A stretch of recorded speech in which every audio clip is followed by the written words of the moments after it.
Сәлеметсіздер ме, құрметті 9-шы сыныптың оқушылары, қалдарыңыз қалай? Бүгін біз дүниежүзі тарих пәні бойынша бөлім бойынша жиынтық бағалауға арналған тапсырмаларды орындайтын боламыз.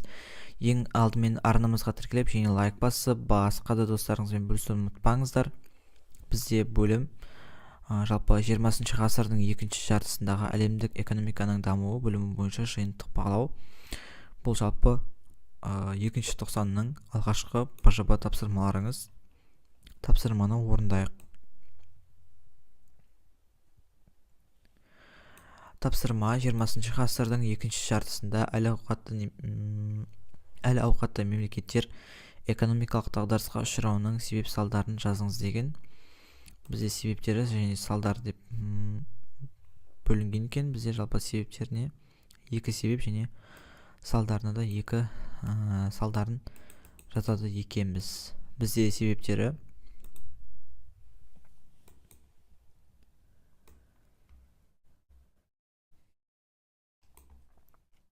энергетикалық дағдарыс 1973-1979-1970 жылдардың ортасында мұнай өндіруші араб елдерінің мұнай бағасын көтеруі әлемнің көптеген дамыған елдеріне үлкен экономикалық ауыртпалық түсірді. Бұл мұнай шоктары инфляцияны және жұмыссыздықты тудырып, өндірістік шығындарды арттырды. Өндірістің тоқырауы дамыған елдерде өндіріс өсімі бәсеңдеп, өндірістік қуаттар пайдаланылмады. Бұған техникалық жаңарудың баяулауы, жұмыс күшінің өнімділігінің төмендеуі, сондай-ақ әлемдік бәсекелестіктің артуы себеп болды. Келесі бұл салдары.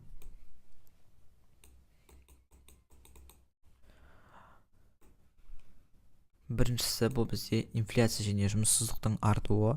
Экономикалық тоқырау инфляцияға әкелді. Мұнай бағасының көтерілуі әлемге бағалардың өсуіне алып келді. Сонымен қатар жұмыссыздық деңгейі артып, бұл әлеуметтік мәселелерді тереңдете түсті.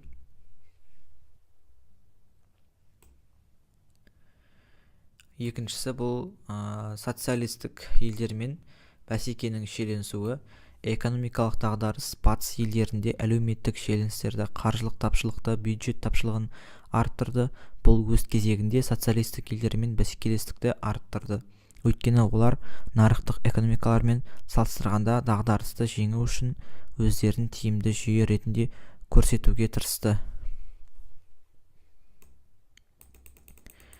Келесі екінші тапсырма 20 ғасырдың 60-70 жылдарындағы КСР-ның экономикасы, саяси, әлеуметтік, технологиялық дамуына талдау жасаңыз деген.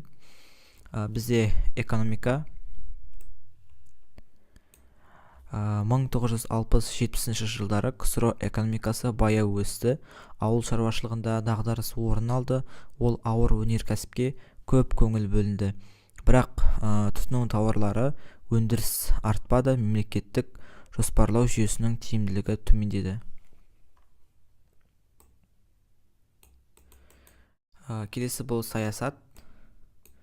КСР-да саяси билік коммунистік партияның қолында болды. Леонид Брежневтің тұсында саяси бостандықтар шектелді. Диссиденттер қуғын сүргінге ұшырады. Әлеуметтік жағдайы қалаларда ұзақ өмір сүру деңгейі жоғары болды, бірақ ауылдық жерлерде әлеуметтік жағдайы нашарлады. Білім беру мен денсаулық сақтау жүйелері кеңейтілді, бірақ сапасы төмен болды. Келесі бұл технология. Ғарыш саласындағы үлкен жетістіктерге қол жеткізді Юрий Гагарин, бірақ жалпы өндіріс пен технологиялық даму баяу жүрді. КСР батыс елдерінен артта қалды.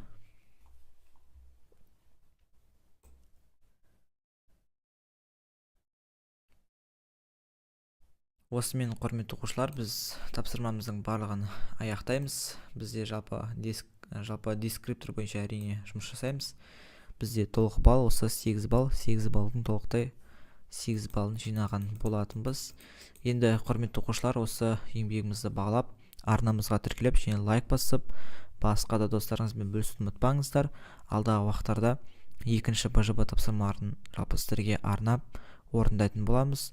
Сол себептен біздің еңбегімізді бағалап кетуді ұмытпаңыздар. Бүгінге осы, сау болыңыздар.